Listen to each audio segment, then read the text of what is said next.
Boa noite a todos.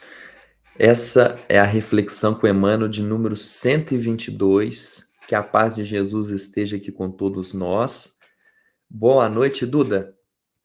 Boa noite, André. Boa noite a todos. Sejam todos muito bem-vindos a esse momento que o Centro Espírita Luiz Gonzaga de Luminárias proporciona a todos nós. Que a paz de Jesus esteja presente no lar de cada um de vocês, que ele esteja aqui sempre iluminando nossos encontros. E André, nesse tema chamado Os Frutos, nosso capítulo de número 122, qual será o versículo que Emmanuel vai escolher para a nossa reflexão aqui de hoje? Emmanuel seleciona uma fala de Jesus que está no Evangelho de Mateus, capítulo 7, versículo 20. Portanto, pelos seus frutos os conhecereis. O que o Emmanuel, Duda, vai trazer para nós a respeito dessa fala tão profunda de Jesus? Bom, André, na nossa reflexão de hoje, neste capítulo, Emmanuel nos propõe uma autoanálise. Esse capítulo é bastante reflexivo aqui hoje, e Emmanuel nos convida a pensar a respeito dos frutos que nós estamos produzindo. Ele diz que nós, cristãos, devemos aprender com as boas árvores. O que ele quer dizer? Ele fala o seguinte: pensemos o seguinte, a seiva corre pelo cerne ali das árvores. Essa seiva, como Emmanuel traz, ela é da providência divina. E por meio dela, as árvores terão os nutrientes necessários para produzir bons frutos. E esses bons frutos que a árvore está produzindo, elas servem para o uso de todas as criaturas. Tanto nós humanos consumimos os frutos das árvores, como nas florestas, os animais, os passarinhos, todos são beneficiados com os bons frutos que as árvores nos proporcionam. E tudo isso é permitido porque as árvores conseguem fazer bons frutos a partir daquilo que a providência divina lhes entrega. E ele diz o seguinte: com as bênçãos divinas, ele fala assim, ela busca servir. O que no objetivo principal de pensarmos, a árvore está nos servindo, servindo a natureza e todos que estão à volta. Com isso, Emmanuel está nos recomendando que façamos essa autoanálise para que a gente possa identificarmos as qualidades que nós temos em nossas ações, para sabermos quais os frutos da nossa vida e a forma que nós percebemos ele, e se nós temos esses bons frutos, a forma que nós vamos ofertá-los aos nossos irmãos. De que modo os nossos bons frutos beneficiam aqueles que estão à nossa volta. Então, a partir dessa autoanálise, a gente buscar entender a forma que a gente serve, a forma que nós somos útil, a forma que nós possamos frutificar tudo aquilo que a providência divina nos deu, tudo aquilo que há de bom em nós. E isso nós sabemos que é necessário que a gente sempre use e ampare ao próximo. Outro ponto que ele destaca aqui nessa reflexão é que nós devemos estar muito atentos. Não só ele destaca, sobre produzir bons frutos, mas também a forma que nós estamos nos comunicando, a forma que nós estamos expressando esses bons frutos ou não. Ele diz o seguinte: é muito importante a escolha das nossas palavras, a forma que nós escolhemos verbalizar. Muitas palavras usadas na nossa comunicação pode passar, proporcionar ao outro uma impressão de que nós somos, então, uma figueira condenada. Isso porque nós talvez estamos ali pensando mais a respeito da ação, como nós falamos aqui no início do capítulo. Isso me destacou muito, me chamou muita atenção, porque a gente sempre pensa assim, a ação de servir, qual ato de caridade eu vou fazer? como cristão devo praticar uma ação. Mas às vezes nós não estamos preocupados com a forma que nós estamos comunicando, com as palavras que nós estamos usando. Constantemente estamos rodeados de pessoas. Como sabemos, devemos ter atitudes coerentes como cristãos. E às vezes a forma que nós estamos falando, às vezes estamos falando de uma forma muito enérgica, a escolha das nossas palavras pode estar passando essa impressão de que nós somos um bom cristão, e aí Emmanuel usou esse termo aqui de uma figueira condenada, uma figueira que não está produzindo bons frutos. E às vezes nós até estamos, às vezes a gente está ali participando com ações de caridade, beneficiando, mas estamos ali afastando esse sentimento de acolhimento que muitas vezes nós poderíamos estar traçando para o próximo, né? Então, é importante a gente não só saber ter o conhecimento daquilo que Jesus nos ensinou, entender a teoria, mas a prática. Hoje, Emmanuel está dizendo sobre a gente analisar para perceber como nós podemos praticar o Evangelho e a forma que nós estamos revelando o Evangelho que está em nós. Hoje, Emmanuel realmente destaca bastante aqui para nós a respeito de aproveitar, né, essa oportunidade que nós temos, que a espiritualidade, né, nos proporciona para a gente poder beneficiar o próximo. E ele reforça o seguinte aqui, ele traz assim, ó. Ele reforça que a vida terrena representa uma oportunidade vastíssima, cheia de portas e horizontes para a eterna luz. Então, o que ele está trazendo aqui, né? Nós precisamos mesmo transformar essa seiva, em bons frutos, em frutos divinos. Então, é realmente um capítulo muito reflexivo, onde ele reforça muito a nossa autoanálise, não só do que nós estamos oferecendo, mas também dos nossos comportamentos e a forma que nós estamos correlacionando tudo aquilo que nós estamos aqui juntos, aprendendo, estudando diariamente com as nossas ações. E fortalecendo aqui, né, Emmanuel nos destacou aqui também todas as formas, né? Não só a ação, a atitude, o pensamento daquilo que nós vamos fazer, aonde nós podemos melhorar e a forma que nós vamos comunicar tudo isso que nós desejamos oferecer ao próximo. Mas, André, traga para nós uma história que possa ilustrar um pouco mais essa reflexão aqui de hoje.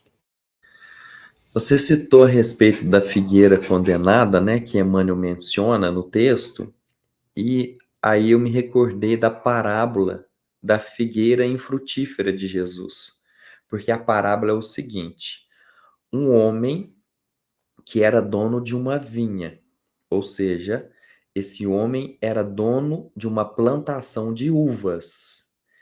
E nessa vinha, um lugar onde se tinha apenas uvas, tinha uma figueira. E esse homem vai até essa figueira e não encontra fruto. E aí o dono da vinha chega para o vinhateiro, ou seja, aquele que é responsável por toda a plantação de uva, e fala assim para ele: ó, arranca logo essa figueira aí, porque ela tá inútil. Tem 3 anos que eu venho aqui e eu nunca encontro fruto nela. E aí o vinhateiro, que é aquele responsável por cuidar das uvas, ele fala assim para o senhor: olha, vamos fazer o seguinte, eu vou cavar em volta dela, eu vou colocar esterco, vou adubar. E aí, depois de 1 ano, se ela não der fruto, aí você vai e arranca. O que a gente aprende com essa parábola? Primeiro, o senhor era dono de uma vinha, então ele entendia de uva. Figueira era uma cultura, uma planta diferente para ele. O vinhateiro que cuidava dessas uvas, percebendo que na natureza é necessário cuidados diferentes para culturas diferentes, ele disse: Não, espera aí que eu vou cuidar de maneira diferente, eu vou tentar fazer diferente para ver se consegue um resultado diferente, porque é assim, né, a gente nunca vai conseguir um resultado diferente fazendo sempre da mesma forma. Para se conseguir algo diferente, precisa fazer de outra maneira.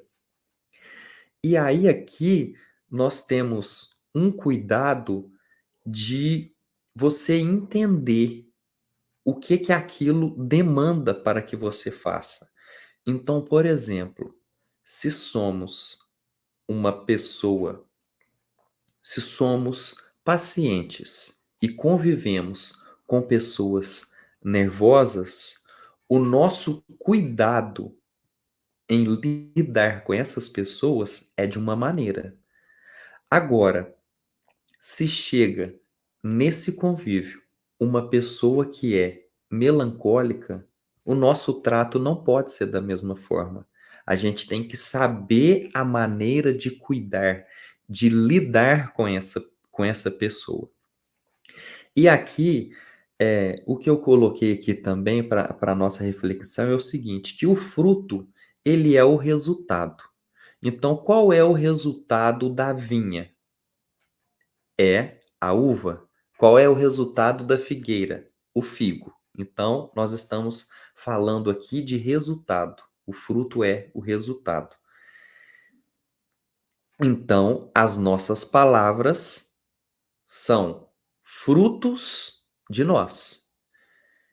Então, a questão é: qual será o sabor das palavras que estamos falando para as outras pessoas? Estamos oferecendo palavras amargas, palavras azedas, palavras ácidas, elas estão causando incômodo nas pessoas, ou as nossas palavras e atitudes, elas têm sido proveitosas, saborosas, de maneira que as outras pessoas gostem da nossa presença, das nossas ponderações, dos nossos comentários. Porque as pessoas que são amargas e azedas, o convívio é diferente. Então, quando você convive com uma pessoa azeda, ou seja, a pessoa só reclama, a pessoa só faz comentários negativos, a pessoa só diz coisas pessimistas, será que todos nós conseguimos saborear esse gosto dessas palavras dessa pessoa? Então, sendo as nossas palavras frutos, o que que a gente precisa? A gente precisa que esse fruto esteja amadurecido para a gente dizer. Então, nós precisamos amadurecer as nossas palavras, os nossos comentários, antes de entregar para as outras pessoas. Porque se nós entregarmos palavras que ainda estão verdes, palavras verdes são palavras que estão fora do tom, fora da época certa para ser dita, fora do momento, porque tem o momento certo para se dizer determinadas palavras. Tem um momento adequado. E quando a gente diz por impulso, essa palavra nossa, ela não está amadurecida. Ela ainda está verde. Quando a gente diz algo por impulso, ela não passou pelo amadurecimento da reflexão. Nós não refletimos sobre aquilo, do que aquela palavra pode causar no outro. Então, essa palavra ainda verde, ela chega para outra pessoa com um sabor que é intragável. Ela não vai conseguir digerir aquilo, ela não vai conseguir aceitar aquilo daquela forma.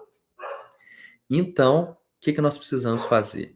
Nós temos que amadurecer as nossas palavras, esperar o tempo da reflexão, que seria esse amadurecimento, e o ponto correto para poder falar. Porque às vezes a fruta ela amadureceu, mas não está no ponto certo da gente comer ainda. Porque aí o que que acontece? É aquilo que a gente fala, não, tá de vez, né? Tá de vez. Ela tá, parece que tá boa, mas na hora que você come ainda tá verde. Então, as nossas palavras, nossos comentários têm que passar por esse processo da fruta. Ela precisa amadurecer, chegar no ponto exato para aí ela ser dita. E Jesus sempre tinha o ponto certo das suas palavras. No momento exato, ele entregava palavras maduras para que todos nós conseguíssemos degustar, digerir aquelas palavras. E isso ocorre até hoje. Quando a gente lê os ensinamentos de Jesus, nós conseguimos saborear aquelas palavras.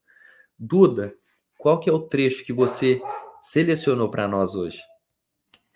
Bom, André, selecionei o trecho onde Emmanuel diz assim, ó.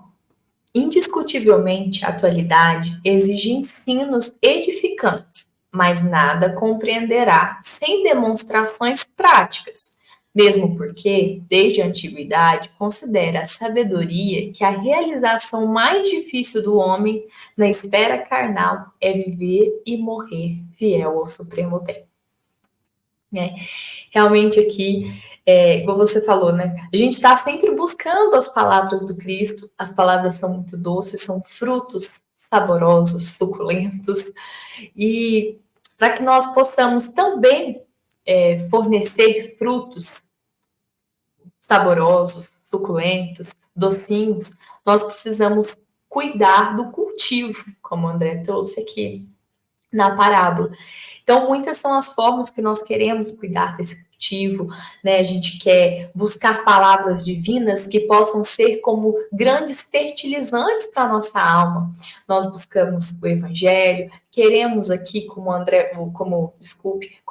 o Emmanuel falou aqui, queremos demonstrações práticas para que a gente possa mostrar os resultados, porque a gente tem buscado cada vez mais, né, ensinos ali da espiritualidade, buscamos dos nossos mentores espirituais, queremos mensagens novas, mais informações, assistir palestras, sempre cercarmos da teoria, o que é benéfico, como falamos, como uma forma de cultivo, mas Emmanuel destaca muito hoje a questão da nossa prática, principalmente esse trecho, ele encerra o capítulo dizendo como é necessário que tudo que nós aprendemos esteja presente nas nossas práticas. E Emmanuel, né, está coberto aqui de razão afirmar isso, porque ele pontuou de maneira bem específica a importância disso, porque se nós compreendermos a teoria e nós não aplicarmos, o nosso aprendizado ele não é completo. E se o nosso aprendizado não for completo, se nós não formos capazes de demonstrá-los, porque se nós pensarmos, a gente sabe que uma árvore é boa porque ela demonstra a sua saúde através do fruto, porque é aquilo que está ali disponível, à mostra. Então, nós precisamos também mostrar a qualidade daquilo que nós carregamos, as nossas potencialidades que nós já desenvolvemos um dia, que trouxemos conosco. Então, é preciso sempre nesse trabalho, nesse labor diário, como o Emmanuel trouxe para nós, tanto essa semana quanto na semana passada, ele tem falado sobre isso, sobre a importância desse trabalho, de cuidarmos disso, da forma que nós estamos expressando, para que bons frutos saiam de nós em benefício dos nossos irmãos. E que esse aprendizado esteja presente nas nossas práticas, e que a gente possa, assim como a árvore que deixa ali belos frutos à mostra daquilo que a providência divina já forneceu a ela, nós também precisamos deixar os nossos bons frutos expostos na maneira da nossa prática, né? Que os nossos frutos possam ser aí frutos bastante suculentos, que possa ser ali um conforto que alimente a alma, né? Mas aqui não é para alimentar o corpo físico, mas que os frutos que nós produzimos seja realmente um verdadeiro alimento, né, que vai saciar ali a fome, a sede de algum irmão que está precisando conhecer as palavras do Cristo, que está precisando saber aonde que está essa fonte inesgotável de bons frutos, de formas de cultivar, para que todos nós possamos juntos aí, em breve, está produzindo muitos e muitos frutos. Como o André trouxe, né? A gente tem que pensar sempre no objetivo que é final. André, gostaria de complementar um pouco o finalzinho aqui da nossa reflexão de hoje? Eu lembrei de uma coisa aqui, que é o processo de enxertia, né? Que é quando você tem uma planta e você quer se utilizar dessa planta para que uma outra se torne mais resistente e produza bons frutos disso. Então eu acredito que nós somos assim, essa planta amarga, azeda, ácida, e aí Jesus vem através do evangelho, faz uma enxertia em nós, para que através dessa enxertia das palavras de Deus, a gente se torne mais doce, entregue frutos mais saborosos, né, para as pessoas do nosso convívio. Então é isso que ele faz em nós. Às vezes a gente está ali azedo, com espinho, ferindo os outros, ele chega até nós, na nossa vida, apara, coloca ali aquela muda, né, do evangelho, aquela muda do amor, e aí a gente se torna uma outra planta, ainda com aquelas características nossas, mas utilizando essas características para um bem que é maior e mais proveitoso. André, você citou esse exemplo e aí me fez lembrar assim, a parte incrível também desse processo da enxertia é que não só melhora, né, faz melhoramentos no fruto, mas ele acelera. Né? Frutos, árvores que são provenientes da enxertia produzem frutos muito mais rápidos. E dessa forma que você trouxe, realmente, quando Jesus entra ali na nossa vida, o Evangelho entra ali, ele é realmente como se fosse um enxerto para a nossa mudinha aqui de dentro, no interior de cada um de nós, porque o Evangelho é nítido a forma como Jesus acelera o processo. Temos grandes exemplos, né, no Evangelho, todos que passaram por Jesus tiveram a sua vida transformada e transformada assim drasticamente, né? Temos grandes exemplos aí. Então, essa transformação que é tão grande, ela é devido a essa, vamos usar o exemplo do André, essa enxertia que o Evangelho proporciona para nós, para que os nossos frutos sejam não só melhorados, mas que a gente produza eles cada vez mais rápido, porque é o único caminho. Mas encerramos hoje, né, a nossa reflexão. Emmanuel deixou aí, né, como uma tarefinha de casa para que a gente possa realmente fazer essa autoanálise. Cada um de vocês possa repensar as suas práticas, a forma que está lidando, as palavras que estão usando, pensar aí o momento certo. Ele destacou isso nesses últimos, hoje, na semana passada, que a gente possa reconhecer quais bons frutos nós podemos fornecer para o irmão e como podemos melhorar, como nós podemos fornecer frutos mais rápidos, frutos mais saborosos, frutos que vão saciar mais aí quem está à nossa volta. Mas com esse deverzinho de casa que Emmanuel deixa aqui para nós chegamos ao fim da nossa reflexão. Na semana que vem, Emmanuel vem aqui alimentar, né, mais a nossa alma ainda, para que a gente possa acelerar esse processo de frutificação. Emmanuel vai falar o seguinte sobre esperar em Cristo, é o capítulo 123. E aí ele escolhe primeira carta aos Coríntios, capítulo 15, versículo 19, diz assim: se esperarmos em Cristo, só nesta vida somos os mais miseráveis de todos os homens. Então, desejo a vocês uma excelente semana, até sábado que vem. Essa foi uma mensagem do Centro Espírita Luiz Gonzaga de Luminares. Um ótimo final de semana a todos, que Jesus nos abençoe e que assim seja.